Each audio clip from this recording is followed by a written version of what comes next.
reverenda irmã religiosa, caríssimos irmãos, podem sentar-se. O Senhor Jesus virá com grande poder e glória. Esta é uma verdade na qual nós confessamos no credo todas as vezes que nós rezamos o credo, e esta é uma verdade fundamental para que nós possamos permanecer segundo a vontade de Deus. Se Deus quer que cada um de nós sejamos santos, e portanto, essa deve ser a atitude daquele que espera o seu Senhor. Ao longo do ano litúrgico, vivemos o mistério de Cristo percorrendo a sua vida, desde Belém até a dor e a glória em Jerusalém. No penúltimo domingo do tempo que nós estamos passando, o tempo depois de Pentecostes, nós contemplamos o fim dos tempos, do mundo e da história. Mas nestes dias, depois daquela aflição, vai nos dizer nosso Senhor, falando da sua própria vinda, o sol irá escurecer e a lua não dará a sua claridade. As estrelas cairão do céu e as forças que estão no céu serão abaladas. Nós acabamos de escutar o próprio Senhor no sermão escatológico, e a palavra escatológico significa aquelas coisas que acontecerão no futuro. Aquilo que Jesus disse para nós, que acabamos de escutar no Evangelho segundo São Mateus, se referem de fato a duas situações que aconteceu, uma situação que aconteceu e uma que acontecerá. Nós não sabemos o dia e nem a hora. Jesus está lhe dizendo que acontecerá, portanto, uma abominação. O templo sagrado de Jerusalém será invadido pelo exército romano, e eles colocarão no lugar mais sagrado do templo, no Santo dos Santos, o símbolo do Império Romano, que era uma águia. Então, o templo santo de Jerusalém foi assim, deste modo, completamente corroído por conta do pecado.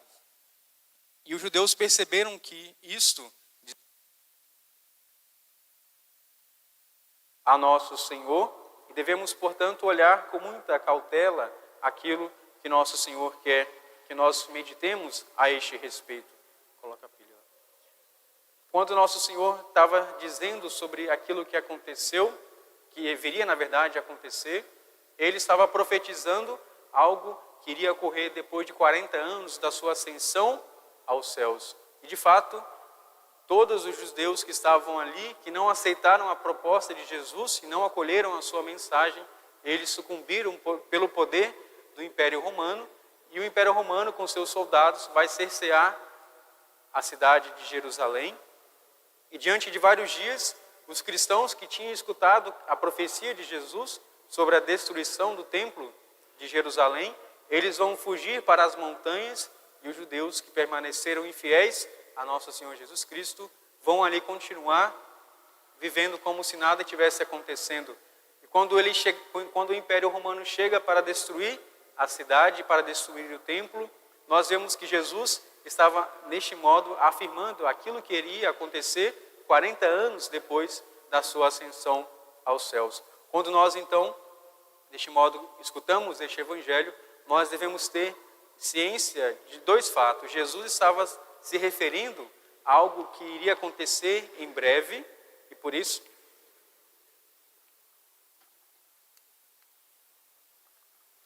algo que iria acontecer em breve e, portanto, algo que aconteceu no ano 70 é um dado histórico, todos podem pesquisar, algo que aconteceu realmente, e podemos constatar este fato, que hoje ainda não existe templo dos judeus.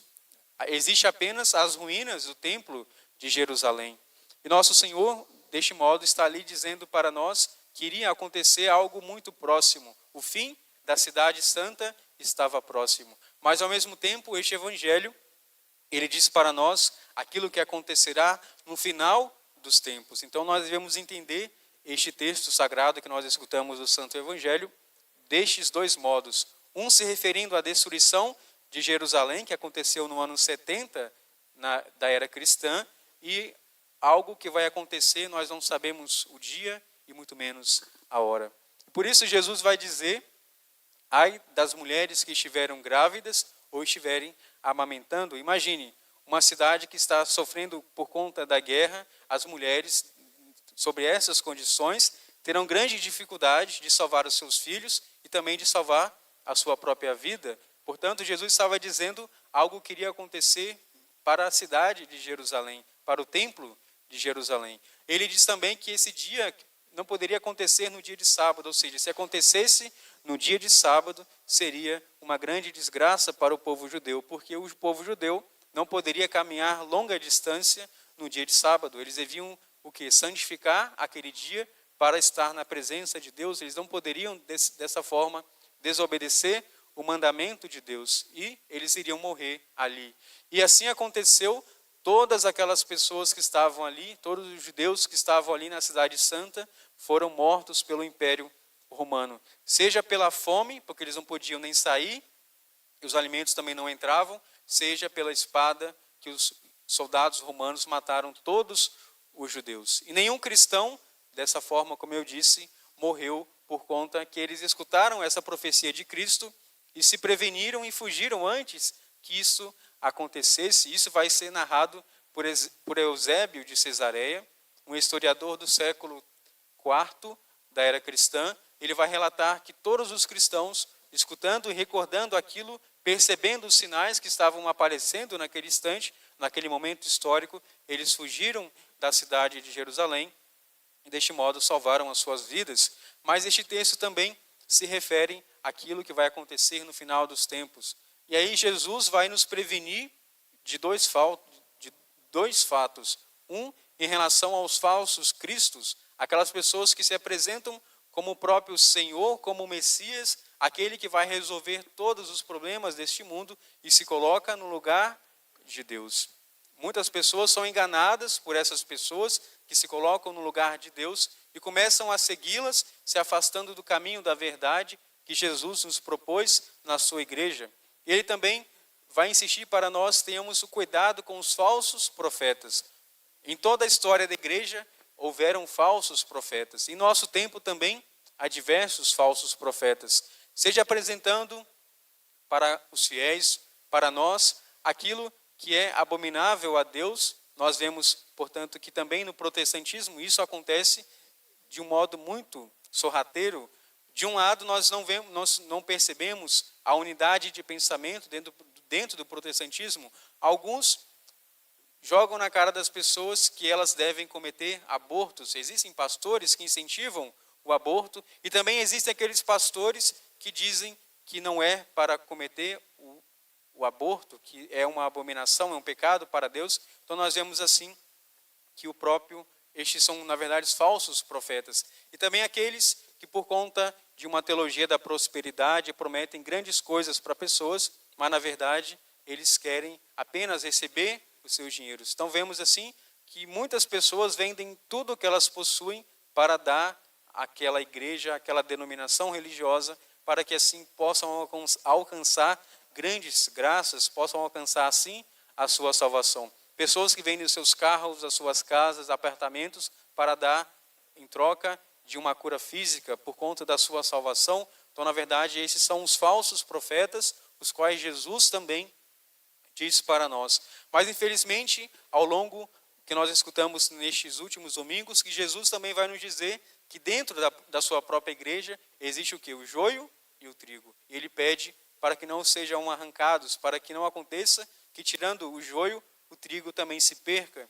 Infelizmente, também, em muitas ocasiões, dentro da igreja de Cristo, alguns, com a ideia marxista, comunista, apresentam um Jesus revolucionário, um Jesus com ideal político, e dessa forma eles se constituem como falsos pastores.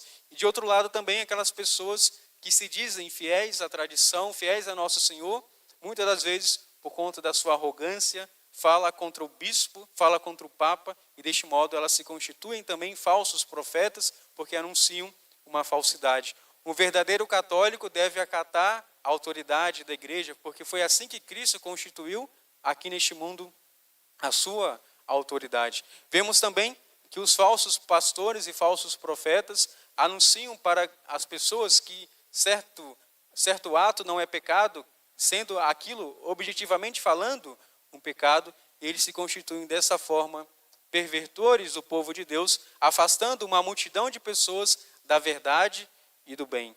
Infelizmente, também no meio de nós, alguns pastores dizem que é possível, nós vemos assim, é uma sequência lógica de pensamento. Se nosso Senhor, que criou o universo e disse que este mesmo mundo haverá um fim, Ele também diz para nós que a nossa vida existe um início e haverá um fim. E aquelas pessoas que, por conta de certa desinformação e também que foram deformadas por um falso sentimento religioso, dizem que é possível ser católico e, ao mesmo tempo, seguir o Espiritismo com a doutrina da reencarnação, e nós temos deste modo que muitas pessoas se pervertem neste caminho. Então, existem no meio de nós, no nosso tempo, muitos falsos pastores. Seguindo esta lógica, nós percebemos que a nossa vida tem um início, é claro, vai ter um fim, e nós percebemos que nós não estamos num eterno retorno. Nós teremos, é claro, nós temos uma alma que é imortal, e a nossa alma, depois, não é como nós rezamos no credo, que Jesus há de vir para julgar os vivos e os mortos. Nosso Senhor, deste modo, disse para nós que a nossa vida é única. Nós não teremos uma outra vida, uma outra oportunidade para estar aqui neste mundo. Nós temos uma única escolha aqui neste mundo. Ou nós aceitamos aquilo que Jesus nos propõe, um caminho de salvação, ou nós estaremos rejeitando este projeto de salvação. E muitas das vezes também esses falsos pastores que enganam as pessoas, sejam por conta da sua influência, do seu poder, e também em relação à sua amizade, dizem que para muitos cristãos é possível ser católico e ao mesmo tempo ser maçom. Isso é, na verdade, uma falsidade. Nós percebemos assim que grandes e falsos pastores pervertem assim a multidão dos fiéis. Nosso Senhor está dizendo para que nós tenhamos a coragem de permanecer fiéis à sua palavra, porque a sua palavra, como Ele mesmo nos diz, ela não passará. O céu e a terra passarão, mas as minhas palavras, diz nosso Senhor, não passarão. A verdade que Ele nos propõe não é mutável, ou seja, a partir de um momento ela vai se tornar algo que é errado, algo que é contrário à vontade de Deus, se tornará boa. Não, isso não pode acontecer, porque Jesus mesmo vai nos indicar o caminho e nós devemos acatar a sua autoridade, é claro, se nós queremos ter o acesso à salvação. Todo o universo está destinado a passar, toda a criação está marcada pela finitude. Nós percebemos assim que nós, por conta de uma simples enfermidade, podemos perder a nossa vida. E a morte para nós também é uma realidade tão próxima. No mundo onde nada é definitivamente estável, aqui onde nós estamos, as palavras de Jesus são, pelo contrário, sementes de eternidade. Deus é aquele único que não passa e que aquilo que dele provém não tem prazo de validade. No terreno espiritual, não há nenhuma nova época a que chegar. Já tudo se deu em Cristo. Nós temos, deste modo, nós somos salvos em Cristo e, é claro, ainda não, porque nós temos a possibilidade de escolher o pecado e o mal. Cristo morreu e ressuscitou por nós e vive e permanece para sempre. Mas é preciso que nós nos unimos a Ele pela fé e também pelos sacramentos e nos deixando assim deste modo que a sua vida viva em nós e produza muitos frutos, como vai nos dizer o apóstolo São Paulo na epístola que nós escutamos na missa de hoje. Para que essa união que Ele quer estabelecer conosco se torne realidade e para que a ação da palavra de Deus não seja infrutífera em nós, ou seja, que não produza fruto, nós devemos cultivar um silêncio interior e exterior, para que nós possamos percebendo assim os sinais daquilo que Ele propõe em nossa vida. Somente uma pessoa com uma atenção plena consegue perceber aquilo que está ao seu redor. E pelo contrário, uma única atitude que Jesus quer de nós nessa espera da sua vinda é justamente o quê? A santidade. Um dia, São Domingos Sávio, que estava ali conhecendo a vida e os amigos de São João Bosco, ele estava ali e veio um seu amigo perguntando, e disse para ele a seguinte pergunta: João, que estava ali, São João Bosco, que estava ali também junto a ele, percebendo aquilo que ele iria responder a essa pergunta, aquele jovem perguntou a São Domingos Sávio: se Jesus neste momento viesse, o que você faria? E aquele jovem que estava, aquele adolescente, na verdade, que tinha já uma união tão grande com Deus, disse para aquele jovem: eu faria aquilo que eu estou fazendo. Ele e outras pessoas responderam diversas coisas diferentes. Se eu estivesse no recreio, eu continuaria brincando. E outras pessoas disseram: eu iria para o sacrário para rezar. Mas nós percebemos assim uma certa inconsequência de vida. É claro, rezar é algo extremamente bom e importante, mas nós devemos estar aonde Deus nos colocou, e assim aonde nós estamos é que nós alcançaremos fazer a vontade de Deus. Se Jesus viesse neste momento em nossa vida, o que ele iria encontrar de bom em nós? Ele iria dar a nós um ato, uma palavra de reprovação, ou iria acolher a nossa vida para perto de si? E São Domingos Sávio, de modo muito certeiro, ele que já tinha alcançado a santidade, ele vai dizer: eu estou pronto para receber a vinda de Jesus, que pode ser talvez hoje, amanhã, daqui 10 anos, daqui 50 anos, nós não sabemos, mas nós sabemos que nós iremos morrer, e aquilo que Jesus quer de nós é que nós estejamos livres de todo o pecado, e essa é a única atitude que nós devemos ter. Quando as pessoas começam a falar sobre o fim do mundo, bate em nós certo desespero, porque nós não sabemos, nós temos assim certa incerteza a respeito de tantas coisas que nós não temos controle em nossa vida, mas se nós estivéssemos constantemente confessando, comungando, nós não teríamos motivos para nos preocupar, porque nós estaríamos unidos a Jesus. Então nós devemos estar sempre mais buscando a nossa união a nosso Senhor. Todas as palavras proferidas pelos homens, mesmo as mais importantes, sofrem a passagem do tempo.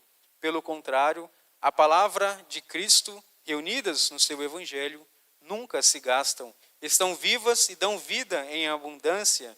Vemos isso com alegria ao descobrirmos que uma passagem da Sagrada Escritura nos toca profundamente de uma maneira nova, mesmo nós conhecendo a cada ano aquilo que a igreja nos propõe a meditar no ciclo litúrgico. Nós temos sempre a possibilidade de receber uma graça nova naquele mistério que nós estamos celebrando e contemplando, e também temos assim a possibilidade de aumentar em nós a sua graça em nós. Jesus também nos anuncia o fim da história, porque ele há de vir para julgar a cada um de nós, seja que nós estivermos mortos ou ainda vivos, porque ele deseja que nós, os seus discípulos amados, estejamos atentos em vigília, que não nos distraiamos do que é importante e verdadeiro. Quando sabemos que algo vai acontecer no futuro, mas nós não sabemos exatamente o momento concreto, o nosso coração procura não se distrair e, pelo contrário, nós vamos assim preparar o nosso coração. E por esse motivo, Jesus, ao profetizar o fim da história, não satisfaz a nossa curiosidade sobre o momento exato e a hora daquele dia que irá acontecer. Quanto a esse dia, vai nos dizer o próprio Jesus, ou a essa hora, ninguém conhece, nem os anjos do céu, nem o Filho, somente o Pai. Jesus quer que vivamos na expectativa da sua vinda, porque sabe que viver assim nos torna mais felizes, e essa deve ser o nosso motivo, este deve ser o motivo pelo qual nós buscamos a santidade. Nós não sabemos o momento em que Jesus virá até nós, e deste modo ele quer apenas a nossa santificação, o nosso esforço na sua correspondência. E a expectativa acende em nós, ao mesmo tempo, o desejo do nosso coração, dilata o nosso coração e nos torna capazes de um amor mais atento a Deus. Se nós soubéssemos o dia e a hora da nossa morte, ou o dia em que Jesus voltaria, nós iríamos assim aproveitar bem o nosso tempo. E que santidade de vida que nós deveríamos ter para este momento tão grandioso da nossa vida. Nós devemos ter, caríssimos irmãos, ao contrário do medo e do desespero, diante deste fim eminente do mundo e da nossa vida, nós escutamos também no introito da missa de hoje, Jesus nos dizer: eu tenho para vós pensamentos de paz e não de aflição. E um conselho espiritual que São Francisco de Sales nos dá a respeito se algo vem ou não de Deus, é justamente a paz que em nosso coração se produz. Quando nós temos assim, e sabemos que estamos fazendo a vontade de Deus, mesmo em uma situação difícil e adversa, mesmo sofrendo, mesmo não tendo às vezes coragem de perseguir naquele caminho do bem e da verdade, nós sentimos uma paz íntima, profundamente em nosso coração, por saber que nós estamos unidos a Jesus e fazendo a sua vontade. E pelo contrário, quando nós estamos no caminho errado, longe da verdade, do bem, o nosso coração se torna inquieto, e isso é fruto do pecado que age em nós, e também fruto do demônio. E, portanto, São Francisco de Sales vai nos dizer algo fundamentalmente importante para a nossa consciência e crescer deste modo na nossa luta pela nossa santificação. Aquilo que produz em nós a paz, este pensamento sobre o fim do mundo e também da possibilidade de nós morrermos a qualquer momento, gera em nós a certeza de que se estamos em sua amizade, ele virá até nós para dar o prêmio que nós estamos assim deste modo procurando corresponder à sua vontade. Que nós possamos nos preparar e agradecer a Deus por ter nos salvado, por ter criado o mundo, por ter nos dado também o seu Filho amado, o seu único Filho, e o Pai enviou o seu próprio Filho Jesus para que o mundo pudesse crer e nele ser salvo, e também enviou o Espírito Santo para nos santificar. Então todos os mistérios da vida de Cristo nos elevam assim a contemplar e fazer frutificar a vida divina em nós. Que nós tenhamos a coragem de buscar a cada dia corresponder à vontade de Deus, que quer a nossa santificação. Porque uma verdade é certa, ele virá e nós não sabemos o quanto de tempo ainda nos resta. Possamos assim, com o coração confiante, agradecer e ao mesmo tempo pedir as bênçãos de Deus em nossas vidas. Louvado seja nosso Senhor Jesus Cristo. Para sempre seja louvado.